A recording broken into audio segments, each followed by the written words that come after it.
All right, we're standing here at the Kemper booth at the NAMM show 2024. Christoph Kemper is here with us. And Christoph, what is the difference between the Profiler and the Kemper stage?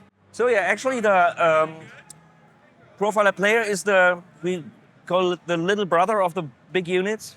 And well, there's a lot of differences. It has, of course, it has less connectivity. So we have one XLR, just because like on most stages you only get served one XLR. So like two you would rarely need. There's two TS outputs, so you can run stereo in your home studio, or run into one or two Kemper power cabinets, which is also possible up on stage. Of course, we have USB audio, fully integrated, like on the Profiler stage, and Profiler head and Profiler rack, of course. And we have USB audio A and B, so you can put in a USB stick. You can run an audio interface on that.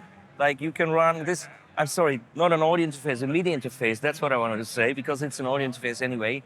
Like a MIDI interface for connecting with MIDI, like these intelligent MIDI cables that go to USB.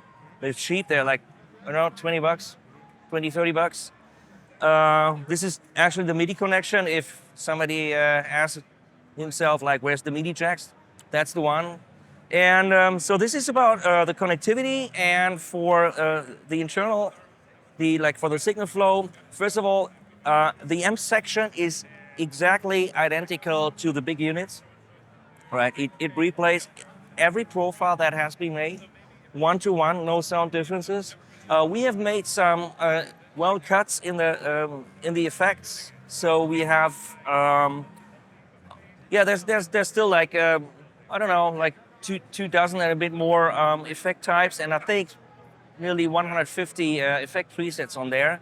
But it's also a selection of what we have in the big profilers. And that's this is about the differences that I can just tell from like as memory items. And the presets are organized in banks. How many banks and presets do you have available? Yeah, it's on the unit. It's 10 banks and 5 presets each. So that is 50 sounds that you carry up on stage. But of course, if you run the rig manager or another editor, you have access to every rig that you have ever made, and the rig exchange that is at the moment 20,000 rigs. So you have full access to all rigs. This is just what you need on stage, and I think 50 is enough to be accessed by 3 footworks, right? Yeah, right. And you have 2 effects available in front of the amp section and 2 effects available at the end of the amp section. That's correct. What parameters can you control? Oh, you can, with these effects, you can control all parameters. But like there's no limitation at all. But the access to the parameters will have to be done by a remote editor. And we're happy to say that for the player as well, for the big units, head, rack, and stage, we have now remote editors on every relevant platform, which is, I think, in our world pretty unique. So we are on Mac, PC, iPad, iPhone, Android phone, Android tablet, Kindle Fire, and that's a lot. I think that's all you need. Yeah. But on the device itself, you can control 2 parameters. Oh yes, per effect. Yes, you can control 2 parameters, but actually, like per effect, you can switch it off. You could say that's a parameter. You have one continuous parameter, which is usually the mix or some like intensity. Yeah. And if you hold and press, and you see by the color of this bar graph, you can control the second parameter. Yeah. It's also a nice thing about the user interface that we have decided not, which is maybe unique for a pedal of that size, not to use potentiometers, but endless encoders, endless rotaries, because when you switch rigs, I switch to the next rig. How can I tell like where these bass, middle, treble would stand?